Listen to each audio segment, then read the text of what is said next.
आज आइए हम काना में विवाह और परमेश्वर का दूत कार्य उपदेश शीर्षक के साथ परमेश्वर के वचन का अध्ययन करें। जगह जहां यीशु ने पहली बार चमत्कार किया वो काना में एक विवाह में था।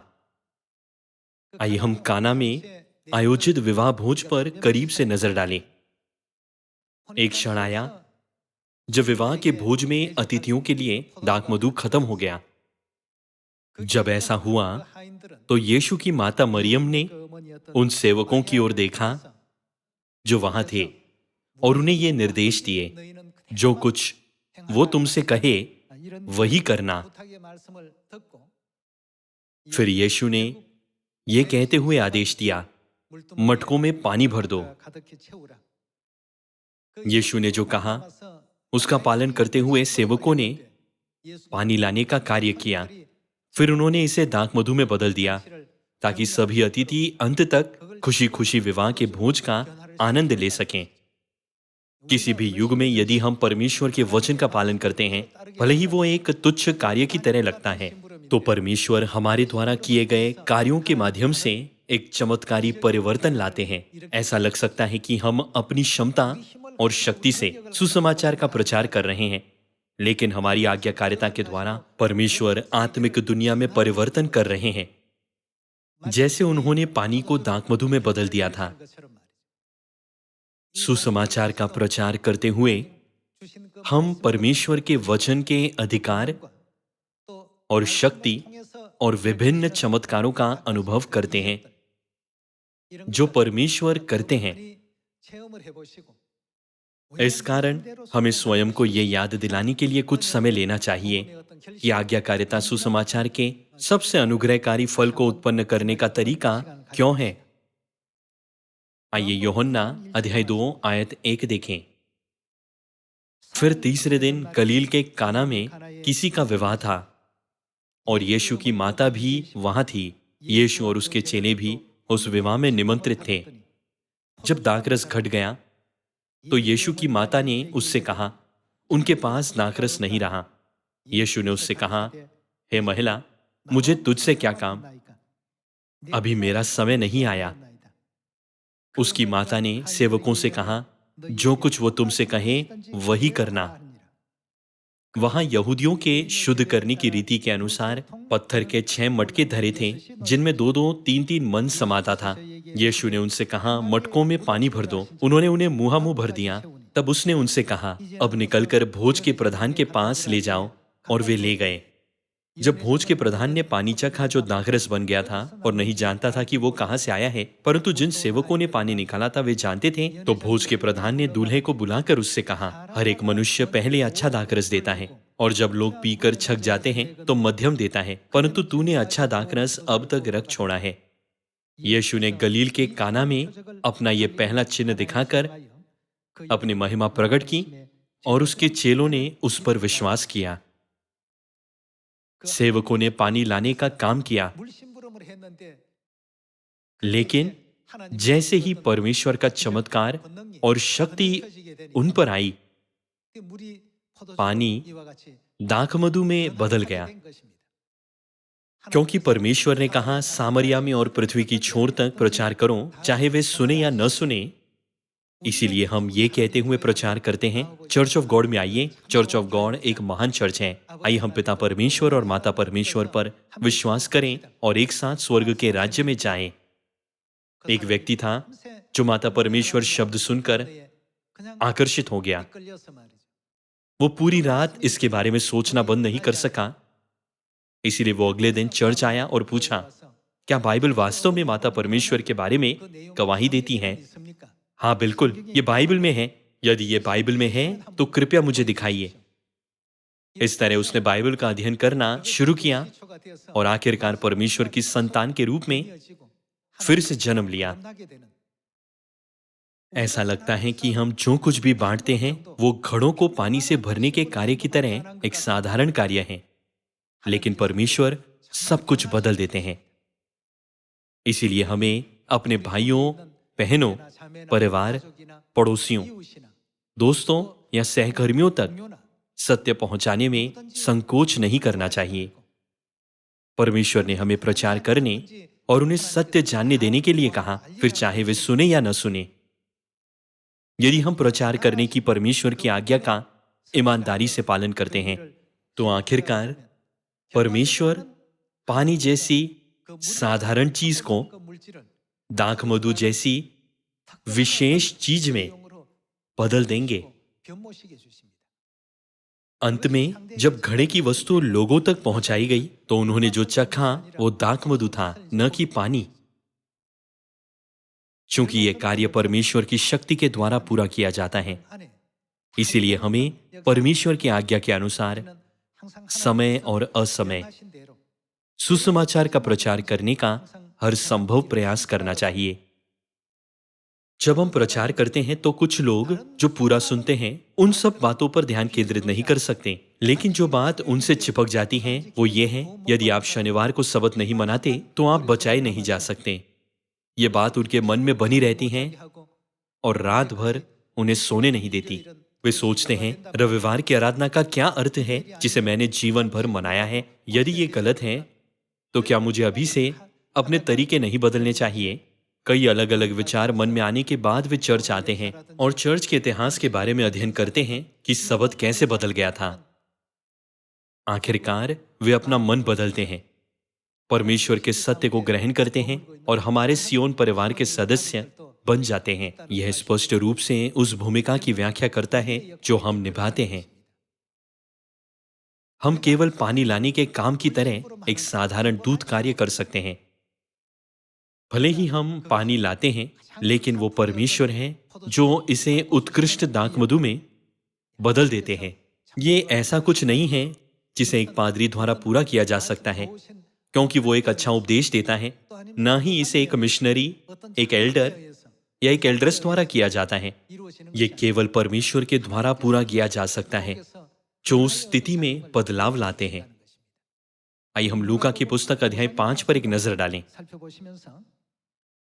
जो कुछ भी परमेश्वर हमसे करने के लिए कहते हैं, भले ही वो बहुत सरल और तुच्छ लगता हो, लेकिन जब हम आज्ञा मानते हैं तो हमेशा एक महान परिणाम दिया जाएगा। आज आइए हम इस मामले पर विचार करने का कुछ समय लें। आइए हम लूका अध्याय 5 आयत 1 पर एक नजर डालें। जब भीड़ परमेश्वर का वचन सुनने के लिए उस पर गिरी पड़ती थी और वो गन्नेसरत की झील के किनारे पर खड़ा था, तो ऐसा हुआ कि उसने झील के किनारे 2 नावें लगी हुई देखी और मछुए उन पर से उतरकर जाल धो रहे थे। उन नावों में से एक पर, जो शमौन की थी, चढ़कर उसने उससे विनती की कि किनारे से थोड़ा हटा ले चले। तब वो बैठकर लोगों को नाव पर से उपदेश देने लगा। जब वो बातें कर चुका तो शमौन से कहा, गहरे में ले चल और मछलियां पकड़ने के लिए अपने जाल डालो। शमौन ने उसको उत्तर दिया, हे स्वामी, हमने सारी रात मेहनत की और कुछ न पकड़ा, तो भी तेरे कहने से जाल डालूंगा। जब उन्होंने ऐसा किया तो बहुत मछलियां घेर लाए और उनके जाल फटने लगे।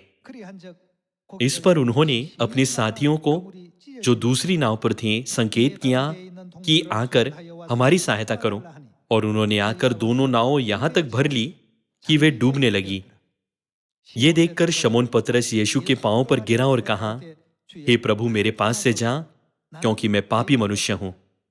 क्योंकि इतनी मछलियों के पकड़े जाने से उसे और उसके साथियों को बहुत अचंभा हुआ। और वैसे ही जब्दी के पुत्र याकूब और यूहन्ना को भी, जो शमौन के सहभागी थे, अचंभा हुआ। तब यीशु ने शमौन से कहा, मत डर, अब से तू मनुष्यों को जीवता पकड़ा करेगा।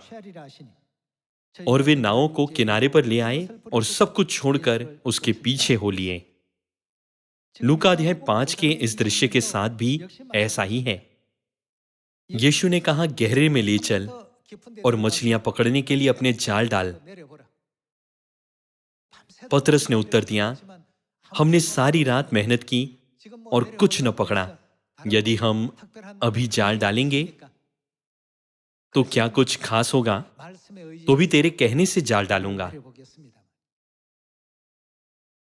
उस समय पतरस ने मछली पकड़ने के लिए किसी विशेष उपकरण का उपयोग नहीं किया, लेकिन बस एक साधारण कार्य किया।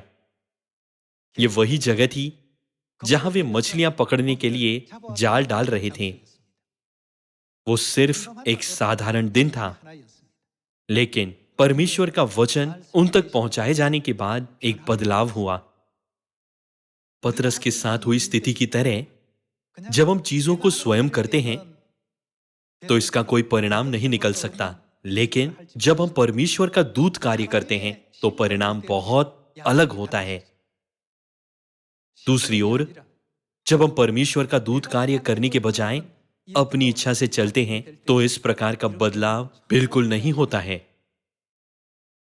भले ही उसने उसी स्थान पर दसियों और सैकड़ों बार जाल डाला हो, लेकिन जब उसने परमेश्वर का दूत कार्य करना शुरू किया तो स्थिति अलग थी। इसीलिए प्रचार करते समय हमें यह नहीं कहना चाहिए मैं इसे अपनी बुद्धि और शक्ति से पूरा कर रहा हूं। इसके बजाय हमें कहना चाहिए कृपया मुझे परमेश्वर का दूत कार्य पूरा करने दीजिए। उस कार्य के बारे में सोचिए जो काना में सेवकों ने किया था। साथ ही उस दूत कार्य के बारे में सोचिए जो पतरस ने किया था। जब पतरस ने जाल डाला तो अचानक सभी मछलियां जो वहां नहीं थी दिखाई दी। उसने इतनी मछलियां पकड़ी कि उसकी नाव भर गई। यूहन्ना और याकूब ने भी जो वही कार्य कर रहे थे इतनी मछलियां पकड़ी कि उनकी नाव डूबने लगी। इन अभिलेखों के द्वारा बाइबल हमें क्या सबक सिखाती है? हमारे लिए इस मामले पर पूरा ध्यान देना आवश्यक है। जब हम पहली बार सुसमाचार का प्रचार करना शुरू करते हैं तो हम लगन से परमेश्वर की इच्छा का पालन करते हैं, लेकिन जैसे जैसे समय बीतता है हम परमेश्वर के वचन के अभ्यस्त हो जाते हैं और हम अपने प्रचार वातावरण और विभिन्न प्रकार के लोगों के साथ व्यवहार करने के तरीके से परिचित हो जाते हैं। धीरे धीरे हम परमेश्वर द्वारा दिए गए दूत कार्य की उपेक्षा करते हुए अपने स्वयं के विचारों द्वारा निर्देशित होने लगते हैं। उस स्थिति में हम अंत में पतरस की तरह होंगे जिसने पूरी रात अपना जाल डाला लेकिन कुछ हासिल नहीं किया। फिर यदि हम एक सफल परिणाम प्राप्त करना चाहते हैं तो हमें क्या करना चाहिए? हमें परमेश्वर के दूत कार्य को पूरा करना चाहिए। वे सेवक जिन्होंने काना में विवाह भोज में यीशु द्वारा दिया गया कार्य किया और पतरस जिसने यीशु द्वारा दिया गया दूत कार्य किया, क्या उन्होंने आश्चर्यजनक परिणाम प्राप्त नहीं किए? केवल वे जो अपने पूरे मन से परमेश्वर की इच्छा पर विश्वास करते हैं और उसे ईमानदारी से पूरा करते हैं अद्भुत परिणाम प्राप्त कर सकते हैं। केवल परमेश्वर उनके लिए बदलाव लाते हैं। वो सेवक नहीं थे जिन्होंने पानी को दाखमधु में बदल दिया था, ना ही वो पतरस था जिसने उस जाल में उन मछलियों को डाला जो पहले नहीं थी। कुछ प्राप्त किया जा सकता है या नहीं, इसका मूल क्या है? जब हम इस बारे में एक बार फिर विचार करते हैं तो हम महसूस करते हैं कि परमेश्वर हमारा खजाना है। चूंकि सब कुछ परमेश्वर पर निर्भर करता है, इसीलिए हमें सियोन की वो संतान बनना चाहिए जो परमेश्वर को अपना सबसे बड़ा खजाना मानती है। यदि परमेश्वर हमारी अगुवाई करते हैं तो क्या एक बंजर भूमि को फूलों के खेत में नहीं बदला जा सकता? यहां तक कि यरीहो एक अभेद गढ़ भी अचानक ढह सकता है। भले ही मनुष्यों की दृष्टि में कोई चीज शानदार लगती है, लेकिन जब परमेश्वर उस पर अपनी शक्ति लगाते हैं तो क्या वो सब तुच्छ नहीं होता? हर दिन परमेश्वर की शक्ति और चमत्कारों के गाने का अनुभव और महसूस करते हुए हमें कदम दर कदम स्वर्ग के राज्य की ओर बढ़ना चाहिए। आइए दूसरे राजाओं अध्याय 5 में परमेश्वर के वचनों पर एक नजर डालें। आइए हम दूसरे राजाओं अध्याय 5 आयत 1 पर एक नजर डालें। आराम के राजा का नामान नामक सेनापति अपने स्वामी की दृष्टि में बड़ा और प्रतिष्ठित पुरुष था, क्योंकि यहोवा ने उसके द्वारा अरामियों को विजयी किया था। वो शूरवीर था परंतु कोढ़ी था। आराम के राजा की सेना का सेनापति नामान नाम का एक व्यक्ति था जिसे आधुनिक समय में रक्षा मंत्री माना जाता है। भले ही वो एक महान सेनापति था, लेकिन उसे कोढ़ था। समाधान खोजने के बाद उसने ये समाचार सुना कि वो एलीशा नामक परमेश्वर के नबी के द्वारा चंगा हो सकता है। इसीलिए वो एलीशा से मिलने गया। आइए हम आयत 8 पर जाएं। ये सुनकर कि इज़राइल के राजा ने अपने वस्त्र फाड़े हैं, परमेश्वर के भक्त एलीशा ने राजा के पास कहला भेजा, तूने क्यों अपने वस्त्र फाड़े हैं? अब वो मेरे पास आए, तब जान लेगा कि इज़राइल में एक भविष्यवक्ता है।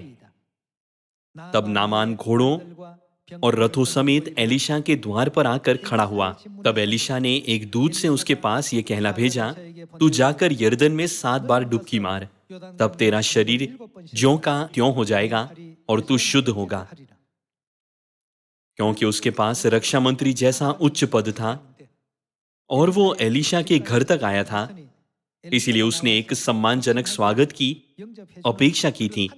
लेकिन एलीशा अपने घर से बाहर नहीं आया, परंतु सिर्फ एक संदेश भेजा, तू जाकर यरदन में 7 बार डुबकी मार, तो तू कोढ़ से चंगा हो जाएगा। आयत 11, परंतु नामान क्रोधित हो ये कहता हुआ चला गया। चूंकि उसके पास रक्षा मंत्री जैसा उच्च पद था, तो उसे लगा कि वो बेहतर व्यवहार के योग्य है, इसीलिए वो क्रोधित हो गया। परंतु नामान क्रोधित हो ये कहता हुआ चला गया, मैंने तो सोचा था कि अवश्य वो मेरे पास बाहर आएगा और खड़ा होकर अपने परमेश्वर यहोवा से प्रार्थना करके कोढ़ के स्थान पर अपना हाथ फेर कर कोढ़ को दूर करेगा। क्या दमिश्क की अबाना और परप्पर नदियां इज़राइल के सब जलाशयों से उत्तम नहीं है? क्या मैं उनमें स्नान करके शुद्ध नहीं हो सकता हूं? इसीलिए वो क्रोध से भरा हुआ लौटकर चला गया। तब उसके सेवक पास आकर कहने लगे, हे मेरे पिता, यदि भविष्यवक्ता तुझे कोई भारी काम करने की आज्ञा देता, तो क्या तू उसे न करता? फिर जब वो कहता है कि स्नान करके शुद्ध हो जा, तो कितना अधिक इसे मानना चाहिए। तब उसने परमेश्वर के भक्त के वचन के अनुसार यरदन को जाकर उसमें 7 बार डुबकी मारी और उसका शरीर छोटे लड़के का सा हो गया और वो शुद्ध हो गया। यहां जो हो रहा है उसके साथ भी वही बात लागू होती है। पानी कितना भी अच्छा क्यों ना हो, पानी कोढ़ को ठीक नहीं कर सकता। इसके अतिरिक्त यरदन नदी के पानी की गुणवत्ता अन्य नदियों से काफी कम थी, लेकिन वहां क्या काम कर रहा था? परमेश्वर की शक्ति का कार्य वहां काम कर रहा था। इसीलिए एलीशा ने कहा, तू जाकर यरदन में 7 बार डुबकी मार।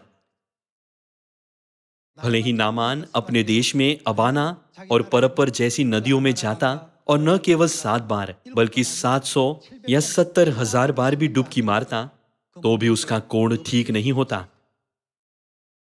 इस तरह सुसमाचार को करते समय अक्सर हमारे पास अपने विचार होते हैं।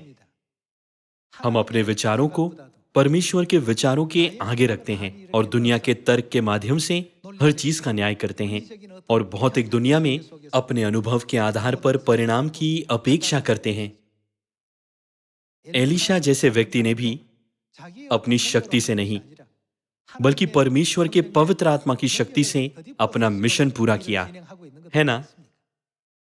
लेकिन नामान ने अपने विचारों पर भरोसा किया। भौतिक दृष्टि से हमारी नदियां इज़राइल की सभी नदियों की तुलना में बहुत अधिक स्वच्छ हैं। मुझे एक साफ नदी में डुबकी लगानी चाहिए, मैं यरदन नदी के गंदे पानी में डुबकी क्यों लगाऊं? इसके अलावा वो बहुत निराश था कि एलीशा ने घर से बाहर आए बिना केवल संदेश भेजा, लेकिन वो कोढ़ से ठीक होने के लिए एलीशा से मिलने गया था, न कि सम्मानजनक स्वागत पाने के लिए। आखिरकार वो अपने उद्देश्य को भूल गया था। जिस तरह से उसके साथ व्यवहार किया गया उससे वो नाराज था और उसे वो समाधान पसंद नहीं आया जिसकी उसे सलाह दी गई थी। सिर्फ इसीलिए कि हमें कुछ पसंद नहीं है इसका मतलब ये नहीं है कि हमें वो नहीं करना चाहिए। क्योंकि परमेश्वर के सोचने का तरीका मनुष्यों से अलग है, इसीलिए हमें हमेशा परमेश्वर के कामों को वैसा ही पूरा करना चाहिए जैसे परमेश्वर हमें करने की आज्ञा देते हैं। प्रेरितों अध्याय 5 में यह लिखा है, यदि ये धर्म या काम परमेश्वर की ओर से है तो ये कभी भी मिट न जाएगा, लेकिन ये निश्चित रूप से पूरा होगा। मैं ईमानदारी से आशा करता हूं कि हम इसे मन में रखते हुए सुसमाचार को पूरा करेंगे। जब हम काना में सेवकों के बारे में सोचते हैं जिन्होंने वो काम किया, पतरस जिसने यीशु की आज्ञा का पालन किया, और नामान का चमत्कार जो यर्दन में हुआ, तो वे सभी परमेश्वर के दूत कार्य को पूरा करने से संबंधित थे। जब हम सुसमाचार का ये कार्य करते हैं तो हमारे मन में कभी कभी नामान की तरह गलत विचार आते हैं। जब हम ये सोचते हुए आत्म केंद्रित होते हैं, मेरे पास एक ऊंचा पद है, वे मेरे साथ इस तरह का व्यवहार कैसे कर सकते हैं, तो हम परमेश्वर के चमत्कारी कार्य का अनुभव नहीं कर सकते। परमेश्वर ने हमें जो कार्य सौंपे हैं वो बहुत ही सरल और साधारण है। उन्होंने कहा, जाओ और वचन को सुनाओ। जब हम उनकी आज्ञा के अनुसार करते हैं तो परमेश्वर हमारे द्वारा सुनाए गए वचनों के द्वारा परिवर्तन लाते हैं। यर्दन नदी में कोढ़ को ठीक करने की कोई शक्ति नहीं थी। परमेश्वर ने इसे इसीलिए बनाया ताकि केवल नामान के लिए एक विशेष परिवर्तन हो।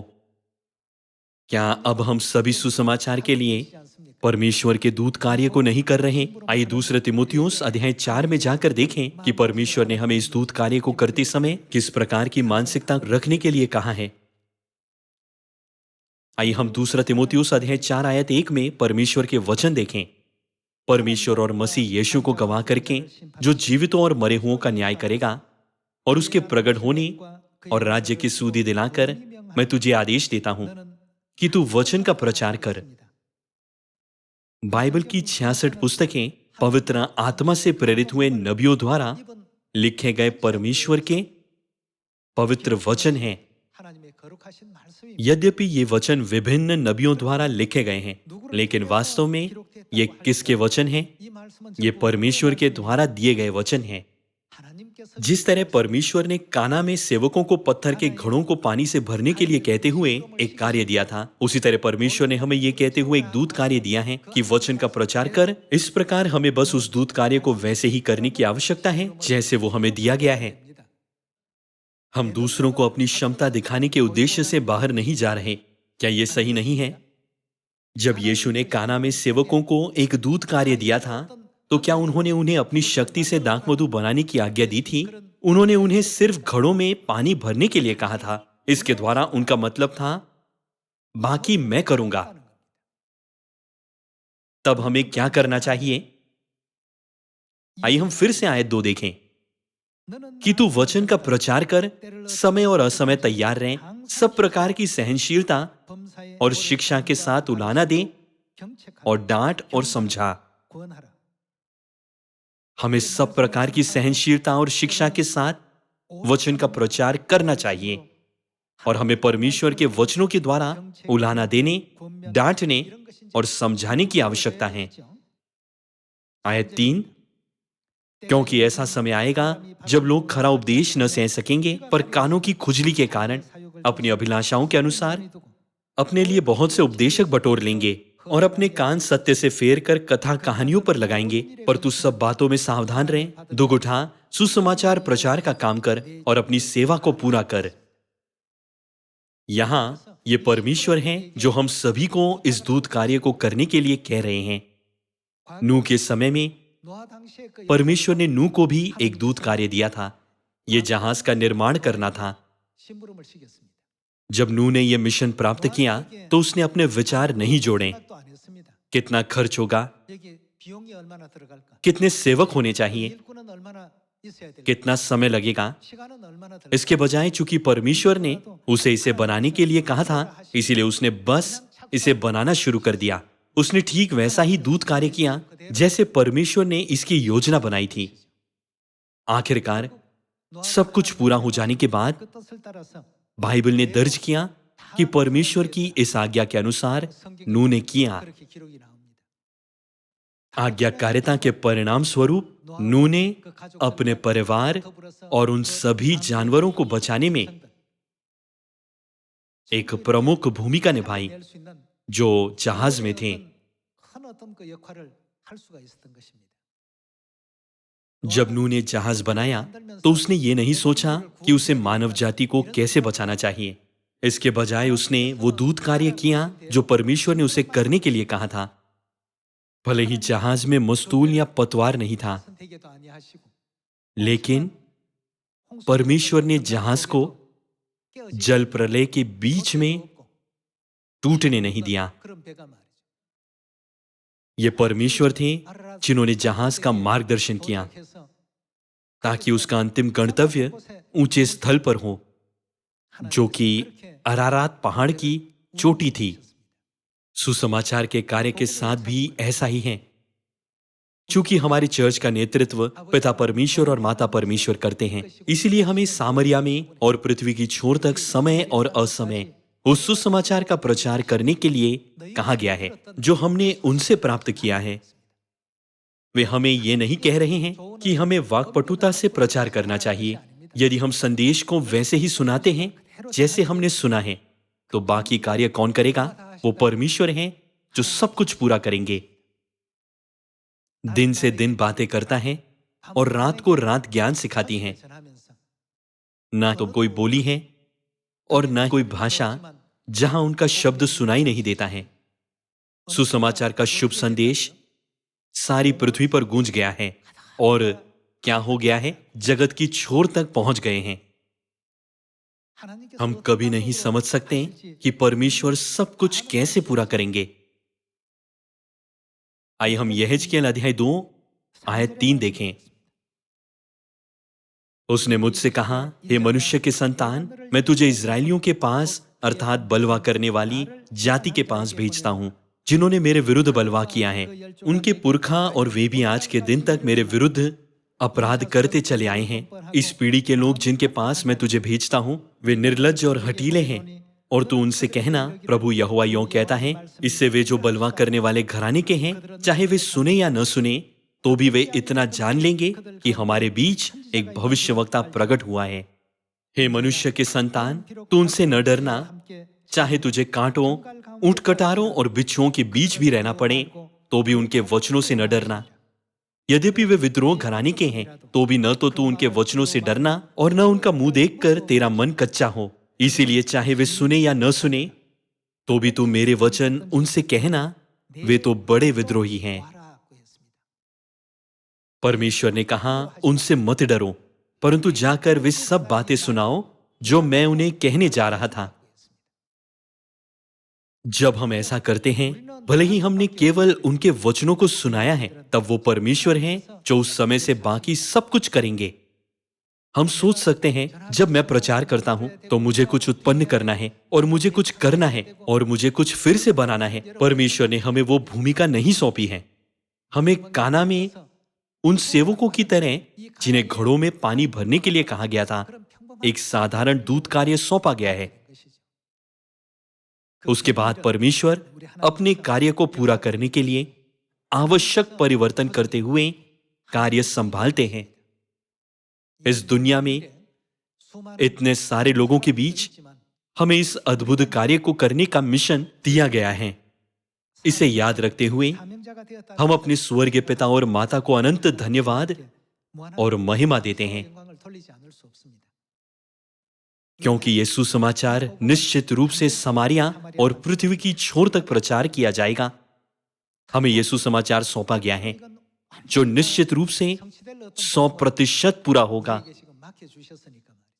इसीलिए परमेश्वर ने हमें समय और असमय प्रचार करने और लोगों को यह जानने देने के लिए कहा है, चाहे वे सुने या न सुने। फिर कुछ समय बाद किसी परिस्थिति में परमेश्वर निश्चित रूप से उन्हें याद दिलाएंगे कि उन्होंने पहले क्या सुना था, ताकि वे परमेश्वर को खोज सकें। जब इस युग में सुसमाचार का प्रचार किया जा रहा है, इस तरह के उदाहरण वास्तव में हो रहे हैं और पूरे किए जा रहे हैं। आइए हम मरकुस अध्याय 16 में एक और आयत पर एक नजर डालें। अध्याय 16 आयत 15।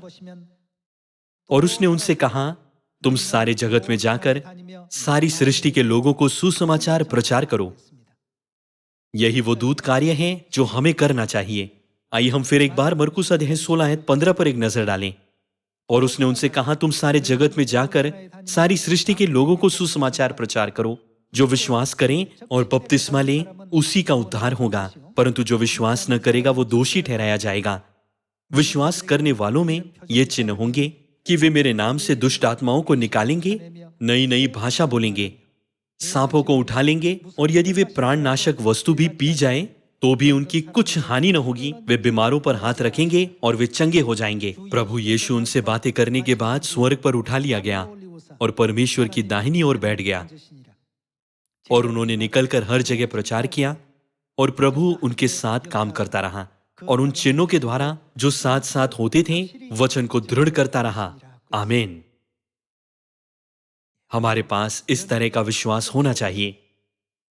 कुछ ऐसा हो सकता है जिन्हें सुसमाचार को पूरा करना मुश्किल और डराने वाला लगता है, क्योंकि वे चीजों को काम करने के लिए दबाव महसूस करते हैं। हमारी भूमिका उतनी ही सरल और आसान है जितनी काना में सेवकों को दी गई थी। जब वे सोचते हैं मुझे ये और वो करना है तो ये मुश्किल लगता है, फिर भी परमेश्वर वो हैं जो सब कुछ पूरा करते हैं। ये आशा करते हुए कि सामरिया और पृथ्वी की छोर तक शीघ्रता से सुसमाचार का प्रचार किया जाएगा, ताकि हम सभी इस वर्ष अनंत स्वर्ग का राज्य प्राप्त कर सकें। मैं आज के उपदेश को समाप्त करना चाहूंगा। आपका बहुत बहुत धन्यवाद।